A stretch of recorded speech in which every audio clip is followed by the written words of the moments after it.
Bien, bonjour à tous et ravi de vous accueillir dans cette toute nouvelle émission Décideurs. C'est ainsi que vous retrouverez régulièrement des portraits de décideurs. Donc on verra ensemble leur parcours, leur développement au niveau de l'entreprise. Et pour cette toute première émission, j'ai grand plaisir à accueillir Claire Hart qui dirige le centre Yellow, qui est un centre de formation linguistique. Donc avant d'en venir à mes questions, Claire, tout d'abord, bonjour et Bonjour Jean-Claude, merci de m'avoir invité. c'est avec grand plaisir.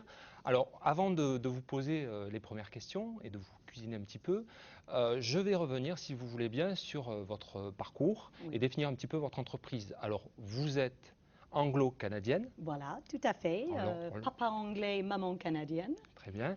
Et il y a 15 ans de ça, vous avez décidé de vous installer en France, Oui, et plus particulièrement dans le sud de la France, à Baillargues, ici à Montpellier, tout à et fait. vous y avez créé une entreprise en langue. Et aujourd'hui, cette entreprise est une très belle PME, Oui. puisque vous êtes en concurrence avec des entreprises d'envergure nationale. Oui.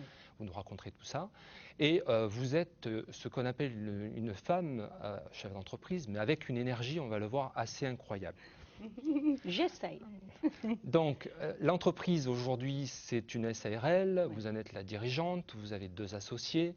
Elle a réalisé l'année dernière 1 500 000 € de chiffre d'affaires. Oui. Que dire de plus que vous avez 12 salariés. En 12 gros, vous avez salariés. d'ailleurs embauché un salarié par an pendant Exactement, toutes ces années. tout à fait. Et vous avez en gros 170 intervenants autres, puisque Voilà, dans la voilà, formation en langue, on fait ça. exact. Alors, ma première question, tout de suite, Claire, quand on est une Anglaise, qu'est-ce qui pousse une Anglaise comme vous, à l'époque, à quitter papa, maman, les amis, et à venir comme ça s'installer en France, et en plus à créer une entreprise? Oui. Bonne question. Alors, je pourrais dire le soleil, mais c'est pas que ça. On est quand même dans une région qui est très dynamique, qui, il y a 15 ans, donc j'ai créé ma boîte il y a 15 ans, donc en 93, était déjà en train de se développer à l'international. On voyait déjà une envergure, que Montpellier prenait une vraie envergure, et ça, je ne me suis pas trompée, ça a continué depuis ce jour, jusqu'à la situation qu'on connaît aujourd'hui, avec les arrivées toutes les semaines de nouveaux Montpelliérains dans cette ville. Donc pour une chef d'entreprise en herbe que j'étais, c'était une excellente manière de démarrer, puisque je savais que cette ville allait prendre de toute façon des ailes très rapidement. Voilà. Alors, nous, on vous suit depuis quelques années, bien entendu. On se connaît d'ailleurs depuis toutes ces années. Et indéniablement, il y a des valeurs qui émanent de votre personne. Oui. Ces valeurs, vous les avez acquises très jeunes, en fait. J'ai regardé un petit peu votre parcours, enfin, votre enfance plus précisément. Donc, vous êtes originaire de Brighton, en Angleterre, Voilà. plutôt d'ailleurs d'une famille aisée, bourgeoise, on va le dire. C'est vrai. Alors, C'est vrai. quelles sont ces valeurs dont vous puisez l'énergie? Alors, je pense qu'il y a plusieurs choses mélangées. Alors, je suis londonienne, en fait, née à Londres. Après, on a déménagé sur Brighton. Mais Brighton, c'est le sud de l'Angleterre, c'est le jardin de l'Angleterre, comme on appelle ça. Et c'est vrai que j'ai eu la chance de vivre dans une famille d'entrepreneurs. Ça, Oui. je le dis déjà, c'est important. Papa entrepreneur, grand-père aussi. Donc, j'ai toujours été un peu dans ce milieu, mais avec des valeurs peut-être un peu à l'ancienne, c'était presque du paternalisme à ce moment-là, à cette époque. Mais c'était vraiment pour moi important. Donc je voyais mon grand-père s'occuper de ses salariés, etc., avec beaucoup de humanisme. Et ça m'a un peu Alors, vous bercé. parlez d'humanisme, et très tôt aussi, vous engagez dans l'humanitaire, en fait. Tout à C'est ça, fait, hein? tout à Oui. fait. Alors après, moi, je n'étais pas partie particulièrement sur une vie d'entreprise à ce moment-là. J'avais envie d'aller améliorer le monde, de partir. C'est toujours le cas d'ailleurs, Et non? oui, c'est un peu toujours le cas. Et je suis partie en fait à 18 ans, travailler pour une ONG en Inde. D'accord. Donc j'ai passé 9 mois, 10 mois en fait en Inde. Une expérience extrêmement difficile, mais super riche en enseignement, on va dire en préparation à la vie, tout simplement. Et je suis revenue de ça avec l'idée de créer ma boîte, mais avec l'idée aussi plus tard d'aller plus loin dans cette démarche d'améliorer les choses, quoi, de faire mieux Donc en gros, fonctionner le monde dans améliorer le lequel on monde, vit. mais à travers l'entreprise. Donc Voilà, c'est quand même, voilà, exactement, c'est quand même, exactement.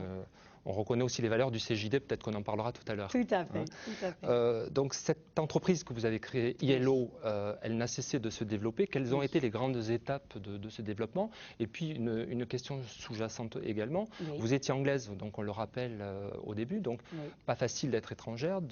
Est-ce que vous avez connu des difficultés par rapport à ce fait-là, par rapport à ce qu'on dit? Alors est-ce que ça s'est amélioré depuis l'administration, le côté administratif, les formalités, tout ça? Oui. Alors, j'avais beaucoup entendu parler de tout ça avant d'arriver, avant de créer ma boîte. Mais honnêtement, hein, je pense que quand on est animé par un projet, par un désir de création, on oublie tout le reste, en fait. Donc, on est tellement omnibulé par le plaisir de ce qu'on est en train de faire, on ne pense pas à tout ça. Donc, je ne peux pas dire que j'ai été marquée profondément par des difficultés. Donc, excusez-moi, pas de côté à regretter de ne pas avoir fait ça en Angleterre, par exemple? Absolument pas. Non, mais alors là, je suis catégorique, je suis ravie de le faire ici, même si fiscalement, on m'a souvent dit que ça aurait été mieux, plus avantageux. Vous n'avez pas de filiale en Angleterre? Non, pas du tout. Je suis 100% languedocienne à ce niveau-là.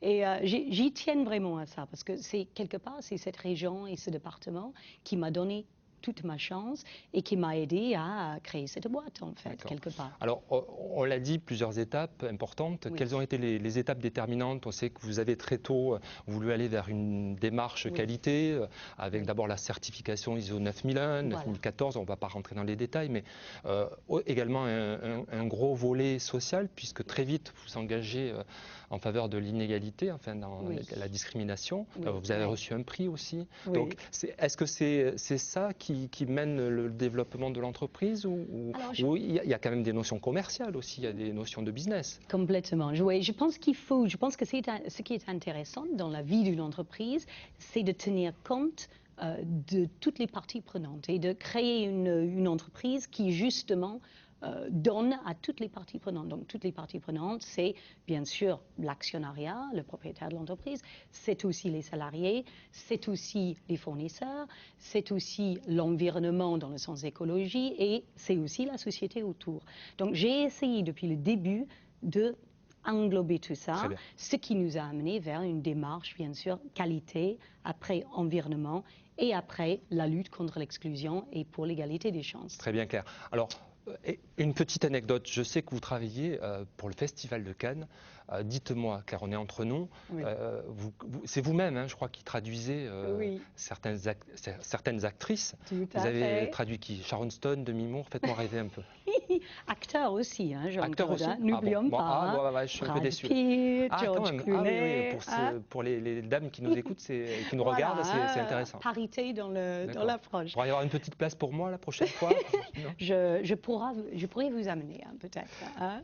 Non, c'est une belle histoire, le Festival de Cannes, parce que ça fait un bon petit moment qu'on y travaille. Et je suis toujours ravie de voir qu'une petite entreprise du Languedoc peut se retrouver sur des grands événements internationaux comme cela. Merci. Alors, merci pour ces précisions. Vous sévissez donc dans la traduction, la formation en langue, hein, c'est ça le cours de l'activité. Aujourd'hui, par rapport au contexte actuel, on parle de crise. Est-ce que vous ressentez la crise? Est-ce que ça vous empêche de vous développer aujourd'hui? Alors, je ressens la crise, oui, je pense comme tout le monde, mais ça ne m'empêche absolument pas de me développer. Je pense que ce sont des moments, malgré tout, où on a besoin justement de réfléchir, de prendre du recul, de penser à ce qu'on fait, de réfléchir aux produits et d'innover, de créer et d'aller vers l'extérieur. Vraiment de ne pas rester concentré sur les problèmes, d'aller chercher en fait de nouvelles opportunités. Vous m'avez dit d'ailleurs tout à l'heure que vous aviez, il y a un petit scoop, vous avez pris un marché là récemment. Hein. Oui, on vient de gagner un marché. On peut le dire, hein, oui, je pense qu'on peut le dire. Le marché de la ville de Marseille. Alors, on m'avait dit au début, quand je me suis aventurée vers PACA, que c'était très, très difficile, que PACA, de toute façon, c'était impossible. Ben, j'ai réussi à avoir la ville de Marseille. On a aussi le conseil régional PACA. Donc, c'est vraiment dire aux entreprises, n'hésitez surtout pas, n'écoutez pas ce qu'on peut nous dire parfois. Ne restez pas bloqués dans cette idée de crise. Allez chercher des opportunités à l'extérieur parce qu'ils existent. Très bien, bah écoutez, c'est très encourageant, c'est très intéressant aussi de voir que des entreprises comme la vôtre continuent à se développer dans ce contexte. Oui, oui. Peut-être une dernière question, on voit que vous êtes très impliqué aussi peut-être dans la vie économique locale. Oui. Est-ce que, je ne sais pas, il y en a même qui disent, j'entends parler des acteurs économiques, on verrait presque faire de la politique. Est-ce que c'est quelque chose qui... Alors, c'est vrai que Vous avez les yeux qui brillent, là. Hein, Non, je pense que pour le moment, je suis impliquée dans la lutte contre l'exclusion et pour l'égalité des chances. Je tiens absolument à faire avancer cette question dans notre région. C'est primordial pour vous. Ça pour moi, c'est essentiel, c'est fondamental pour moi. Et après, pourquoi pas? Parce que je pense que c'est quand même important que les chefs d'entreprise s'impliquent au niveau de la vie publique. Je pense que c'est essentiel, puisqu'on a quand même un angle qui est intéressant, on a une vue sur le côté social qui est originale, et je pense qu'on a besoin de faire entendre sa voix. Donc, je ferme pas les portes à toute évolution sur la scène publique. On verra. Mais écoutez, en tout cas, merci pour cette franchise. Merci d'avoir accepté d'être notre première invitée de cette émission, Décideurs, donc. Et donc, au plaisir de vous revoir très prochainement sur les plateaux, puisque je crois savoir même que vous allez revenir pour Face Héros. Tout à fait, pour présenter les actions de la Fondation Agir contre l'exclusion. Merci Jean-Claude. À bientôt. À bientôt.